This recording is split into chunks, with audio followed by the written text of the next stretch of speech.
भाजपा की प्रेस वार्ता। कैशलेस चिकित्सा सुविधा पर शिक्षकों को मिलेगा बड़ा लाभ।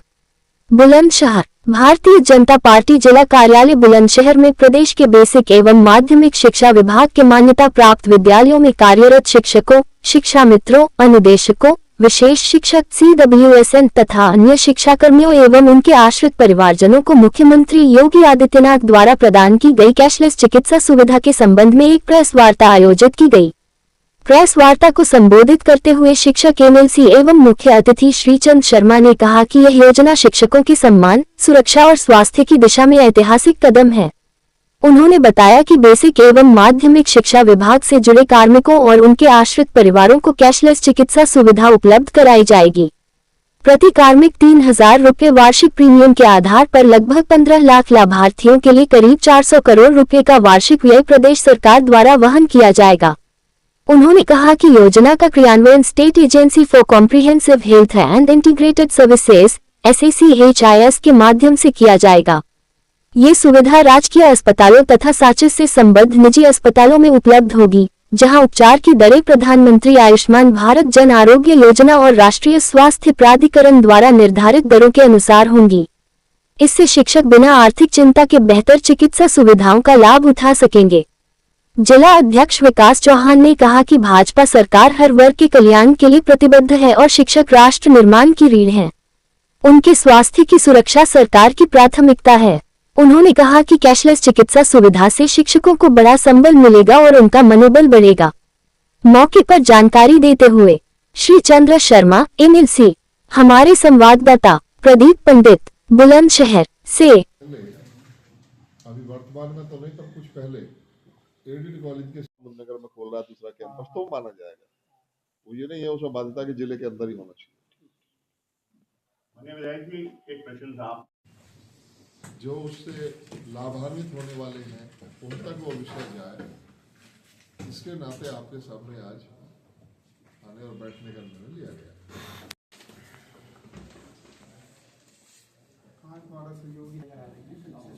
सहयोगी है भाई हमारे। अच्छा, और ये है कि एक ऐसी योजना है, सब हमें अपने मोबाइल बंद कर लो, साइलेंट कर लो, इसलिए आपको भी ये सुविधा नहीं मिल सकती। इसलिए ये सुविधा उनको नहीं मिल पा रही थी। बहुत लंबे समय से वो लोग ये मांग कर रहे थे। बीच में तो मांग करते करते थक भी गए थे लगभग। माननीय मुख्यमंत्री जी से हम लोग मिले, हमारे शिक्षक विधायक, ग्रेजुएट विधायक हमारे साथ मिले। माननीय मुख्यमंत्री जी ने केवल उन्हीं को नहीं, हमने मांग रखी थी वित्तविहीन शिक्षकों की भी, तो मैं धन्यवाद ज्ञापित करता हूं कि माननीय मुख्यमंत्री जी ने स्वयं वित्त पोषित संस्थाएं, जिन्हें वित्तविहीन बोल देते हैं, उनके शिक्षकों को भी इसमें शामिल करते हुए ADD कॉलेज के शिक्षक, प्राइमरी के शिक्षक, बेसिक शिक्षा परिषद के और बेसिक शिक्षा परिषद या माध्यमिक शिक्षा परिषद से मान्यता प्राप्त स्ववित्त पोषित विद्यालयों को भी ये सुविधा दी। और उसके साथ ही जो आंगनवाड़ी कार्यकर्ता हैं उनको, जो भी अनुबंध पर कार्य कर रहे हैं, जो हमारे रसोइये हैं, शिक्षा मित्र हैं, अनुदेशक हैं, उन सब को ये सुविधा दी। और ये केवल उनको व्यक्तिगत सुविधा नहीं है, ये आयुष्मान कार्ड की भांति उनको खुद को और उनके परिवार के, जो उन पर आश्रित उनके परिजन है, माता पिता बच्चे, उन सबको भी इस योजना के अंतर्गत दिया गया है और उनको भी इसका लाभ मिलेगा। इसमें वही प्रावधान रहेंगे जो आयुष्मान कार्ड योजना के प्रावधान है, और उसके अंतर्गत वो 5 लाख रुपए सालाना तक का अपना इलाज मुफ्त में करा सकेंगे। ये सुविधा माननीय योगी जी ने दी है और आप लोगों को इसकी जानकारी है। उन्होंने घोषणा की थी 5 सितंबर को जो शिक्षक सम्मान दिवस होता है उस दिन घोषणा की थी, और अब उसको कैबिनेट में पास कराकर उसका राजाज्ञा भी जारी कर दी है। वो आप लोगों को प्राप्त हो गई होगी, प्राप्त हो जाएगी, विभागों को भेज दिया गया है। तो ये सुविधा की जानकारी आप सबके माध्यम से नीचे तक जाए। अभी कुछ ही दिन बाद BSA और DIS दोनों मिलकर स्ववित्त पोषित संस्थाओं के शिक्षकों का सत्यापन करेंगे, उनकी लिस्ट लेंगे। उसमें प्रावधान बनाया गया कि हर साल उसका सत्यापन होगा, क्योंकि इस बीच हो सकता है कोई शिक्षक जॉब छोड़ दे, तो उसके बाद उसका वास्तविक पात्र जो व्यक्ति है उसका नाम आ जाए, तो इसलिए हर साल इसकी समीक्षा भी होगी और उनके नाम उसमें जुड़ते रहेंगे। ये योजना मैंने आपको बताई। आज मुख्य उद्देश्य यही था कि आपको जानकारी दी जाए। इसके अलावा कुछ अन्य सुविधाएं भी हमारी केंद्र सरकार और प्रदेश सरकार दोनों ने मिलकर दी है। पहले जो हमारे प्राइमरी के अपने ये जो माध्यमिक के विद्यालय है या प्राइमरी के विद्यालय जो उत्तर प्रदेश में संचालित है, उनकी मान्यता लेनी होती थी, तो मान्यता लेने के लिए जमीन का बैनामा विद्यालय के नाम करना अनिवार्य था। योगी जी ने उसकी अनिवार्यता समाप्त कर दी और उसमें अब ये कर दिया कि अब लीज डीड पर ली गई जमीन पर भी मान्यता दी जा सकेगी। और दूसरा ये प्रावधान कर दिया कि पहले प्रशासन योजना बनती थी, तो वो प्रशासन योजना के लिए माननीय योगी जी ने कहा भाई जब हम कुछ धन देते हैं इन संस्थाओं को, तो इनकी प्रशासन योजना हमारे द्वारा क्यों स्वीकृत हो। तो सरकारी प्रशासन योजना समाप्त कर दी और व्यवस्था बना दी कि अब विद्यालय अपनी योजना अनुसार ही चलेंगे। जो उनकी अपनी योजना विद्यालय की कमेटी बनाएगी उसके अनुसार विद्यालय चलेंगे, प्रशासन योजना उनकी समाप्त कर दी गई। तो ये एक बड़ा कदम उन्होंने किया है। दूसरे सीबीएसई में हमारे कुछ विद्यालय जो सीबीएसई में जाना चाहते होते थे, तो उनको एक कठिनाई होती थी कि उन्हें एनओसी लेने में बहुत तकलीफों का सामना करना पड़ता था। तो हमने ये विषय मान धर्मेंद्र प्रधान जी के सामने रखा था और एक और मुद्दा भी रखा था, उससे भी बताऊंगा। तो उन्होंने ये प्रावधान कर दिया कि अब सीबीएसई की मान्यता के लिए पोर्टल पर आप सीधे अप्लाई कर सकते हैं, एनओसी आपको पहले नहीं चाहिए। सीबीएसई स्वतः ही एनओसी मांगेगी स्टेट से। स्टेट 1 महीने के अंदर एनओसी दे दे तो ठीक, नहीं दे दी तो 15 दिन का नोटिस फिर दिया जाएगा, और 1.5 महीने में भी नोटिस नहीं आता है तो फिर स्वतः एनओसी मानकर विद्यालय को मान्यता दे दी जाएगी। ये प्रावधान उसमें कर दिया। एक और बढ़िया प्रावधान किया कि मानो जब विद्यालय खुला 20 साल पहले 30 साल पहले, तब आबादी कम थी, अब आबादी ज्यादा है, बच्चे ज्यादा हो गए, तो उनको दूसरा कैंपस खोलना पड़ता है। तो दूसरे कैंपस के लिए अलग से मान्यता न लेनी पड़े, तो इसलिए जो प्राइमरी सेक्शन है कक्षा 1 से 5 तक के सेक्शन को वो दूसरे स्थान पर भी चला सकते हैं उसी मान्यता पर, अलग से मान्यता लेने की जरूरत नहीं पड़ेगी। एक दूसरा विषय हमने रखा था माननीय धर्मेंद्र प्रधान जी के सामने कि जो एनसीआर क्षेत्र में भी जमीनें काफी महंगी हैं, और महंगी जमीनों के कारण कोई सामान्य व्यक्ति विद्यालय नहीं खोल पाता, और ना सामान्य बच्चों को फिर उसमें प्रवेश मिल पाता। ज्यादा पैसे वाले खोल पाते हैं तो ज्यादा ही फीस रखते हैं, फिर उसके कारण बच्चे वहन करते हैं, परिवारों पर भार पड़ता है। तो भूमि का मानक कम किया जाए।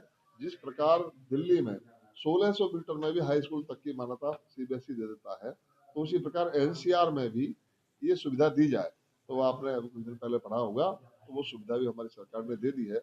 अब 1600 मीटर की जमीन यदि विद्यालय के पास है तो उसे मान्यता मिल जाएगी, बशर्ते 3000 मीटर का पार्क या अन्य कोई एजेंसी का हो, चाहे वो गवर्नमेंट का हो, जीडीए का हो या बीकेडीए का हो, वो लिख के दे दे कि यदि अपने विद्यालय के बच्चों को इस पार्क में खिलाएंगे तो हमें कोई आपत्ति नहीं है। खेल खिलाने के लिए व्यवस्था होनी चाहिए ताकि बच्चे उनका सर्वांगीण विकास हो सके। तो ये सुविधाएं करते हुए और अन्य भी मानक ढीले करते हुए ये किए गए हैं, जिससे हमारे विद्यालयों को भी, शिक्षकों को भी, छात्रों को भी, समाज को लाभ मिले। ये कुछ जानकारी मुझे आपको देनी थी। अभी कोई और प्रश्न आपके मन में हो तो पूछ सकते। 70,000 करने की वो की है, आदेश जारी किया है सुप्रीम कोर्ट सुप्रीम कोर्ट में। सॉरी, जबकि उन्हें किसी को 60,000 किसी को 10,000 मिल रहे हैं। उसी तरीके से शिक्षा मित्रों से मानदेय बढ़ोतरी का भी कुछ है। शिक्षा मित्रों और अनुदेशकों दोनों का मानदेय बढ़ने की ओर हम लोग बढ़ रहे हैं, और उस पर कमेटी बना दी थी माननीय योगी जी ने। जल्दी उसका भी निर्णय आने वाला है और हो सकता है जल्द ही वो फैसला भी आ जाए। कमेटी तो अपनी रिपोर्ट दे चुकी है शासन में, वहाँ कैबिनेट में जो है मुख्यमंत्री जी को ही इस पर निर्णय लेना है। वो तो उन्होंने जल्द ही कह दिया हम 2-3 बार जो है बढ़ा चुके हैं, जो पहले 2100 था, 2200 था, इस तरीके से बढ़ता हुआ चला देखिए गया। बढ़ेगा तो पहले इनको पूरे मिलता समिति के था, उससे बाहर हो गया है, कैबिनेट को ही निर्णय लेना है। ऐसा नहीं है। कमेटी एक थोड़ी है जिसने अपनी बात कह दी और उसके बाद मान ली गई। कमेटी जो मुख्यमंत्री जी ने बनाई है उसकी रिपोर्ट कहाँ आई है अभी? जो आपकी बात है वो पुरानी है। जो मुख्यमंत्री जी ने हम लोगों के आग्रह के बाद कमेटी बनाई कि जो इसका आकलन करके बताए, और ये व्यवस्था बनाने जा रहे हैं कि बार बार नहीं वो कहना पड़ेगा, हर साल नहीं कहना पड़ेगा, ऑटोमेटिकली महंगाई के हिसाब से मानदेय उनका बढ़ता रहे, तो वो भी आकलन करके इसलिए उसका विषय बनाया जा रहा है। और ये भी आपकी जानकारी में होगा कि शिक्षा मित्र जिस समय शिक्षा मित्र पर आए थे 2017 में, उस समय इनको 3500 रुपये मिलते थे। वो 3500 को बढ़ाकर 10,000 करने का काम भी हमारी सरकार ने, माननीय योगी जी ने किया था। 10,000 रुपये प्रति माह उनका मानदेय किया। 2018 में फिर से एक सहमति बन रही थी कि इनका मानदेय बढ़ा दिया जाए, लेकिन उस समय इनके नेताओं ने गड़बड़ करी, और वो गड़बड़ इतनी बढ़ी कि उसने सरकार के और इनके बीच में खाई पैदा कर दी। उस खाई को पाटने का काम हम लोगों ने किया है, और अब उनकी अभी हमने लखनऊ में शिक्षा मित्रों के द्वारा में जो बेसिक शिक्षा मंत्री को बुलाकर इस योजना के लिए, कैशलेस चिकित्सा सुविधा की घोषणा के लिए सरकार को धन्यवाद ज्ञापन का कार्यक्रम कराया था, तो उसमें हजारों शिक्षा मित्र शामिल हुए थे और अब वो चीजें धीरे धीरे समाप्त हो रही हैं। सरकार भी शिक्षा मित्रों और निदेशकों का भला करना चाहती है, तो इनको जल्दी इसका मामले बढ़ जाए। विधायक जी, चित्रकूट के डीएम है पुलकित गर्ग, उन्होंने अपने बच्चे का एडमिशन बेसिक के स्कूल में कराया है। चाहते तो वो आईएएस हैं, बड़े से बड़े स्कूल में करा सकते थे। क्या आपको नहीं लगता है कि ये एक नज़ीर है और राजनेताओं को भी उनका अनुसरण करना चाहिए? अच्छी परंपरा है, जो जहाँ पढ़ाना चाहे पढ़ा सकते हैं, और नेता हो या अभिनेता हो या कार्यकर्ता हो या अधिकारी हो या पत्रकार हो, सबको ये चाहिए कि वो अपने बच्चों को अच्छी से अच्छी एजुकेशन दिला सके, उसके लिए अच्छा वातावरण दें, तो इसमें कोई बुराई नहीं है। चलिए, शिक्षकों को सुविधाएं देने में कोई दिक्कत नहीं है, लेकिन शिक्षा का स्तर माध्यमिक विद्यालयों में, खासकर यूपी बोर्ड में, बिल्कुल नहीं सुधर रहा। कोई भी बच्चा ना नीट में, ना जेई में, कोई ना आईएएस में, ना आईपीएस में माध्यमिक बोर्ड से नहीं जाता। नहीं, ऐसा नहीं है। आप यदि समग्रता में अध्ययन करोगे तो आपको ऐसा नहीं मिलेगा। शिक्षा का इतना स्तर इस गवर्नमेंट के दौरान सुधरा है, चाहे हमारे प्राइमरी के विद्यालय हों, उनको भी हमने उनका स्तर भी सुधारा, शिक्षा का स्तर भी सुधरा और माध्यमिक का भी सुधारा, और एक ऐसी योजना लेकर आई योगी जी जो पहले कभी नहीं। जैसे जो एडेड कॉलेज हैं, वो एडेड जो भवन होते हैं वो प्रबंध कमेटी के भवन है। अब लंबे समय से मान लो 75 साल से कोई चलता आ रहा है या 100 साल से चलता आ रहा है, 70 साल से चल रहा है, भवन जर्जर हो गए, तो उनके भवन बनाने की जिम्मेदारी प्रबंध कमेटी की है। लेकिन प्रबंध कमेटी नहीं बनाती है तो फिर सरकार उसको कैसे बनाए? तो उन्होंने एक अलग योजना लेकर आए, अलंकार योजना। अलंकार योजना के तहत 500 करोड़ का प्रावधान किया और 500 करोड़ का प्रावधान करके उसमें व्यवस्था बनाई कि प्रबंध कमेटी 50% पैसे का इंतजाम कर ले, 50% का सरकार दे देगी और भवन नया बना ले।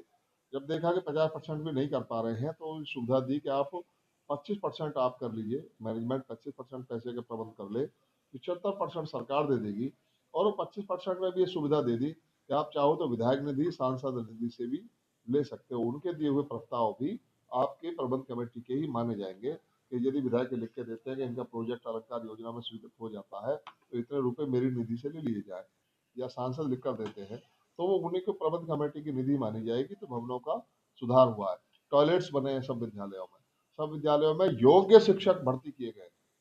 पहले जो परंपरा थी, व्यवस्था आपने देखी होगी, किसी को भी पकड़कर शिक्षक बना देते थे लोग, फिर बाद में उसका वेतन शुरू करा लेते थे कोर्ट के माध्यम से या सरकार से।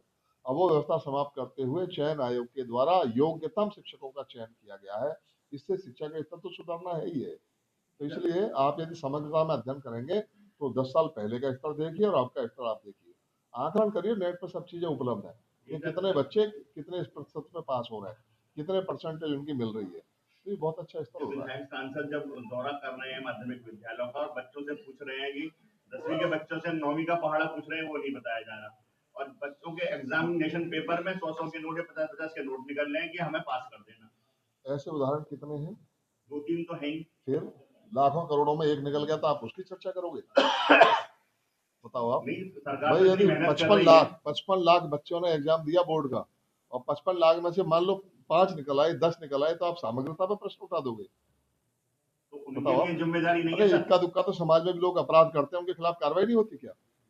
तो वो आप ऐसे पूरे स्तर का, पूरे प्रदेश का स्तर कैसे गिरा हुआ मान लोगे आप? है ना जी? तो वैसे उसको हम लेके पूरा दृश्य खराब मत करिए। यूपी तक अच्छा स्तर सुधरा है कि अब सीबीएसई के मुकाबले पे हमारे यहाँ के विद्यालय खड़े हो रहे हैं।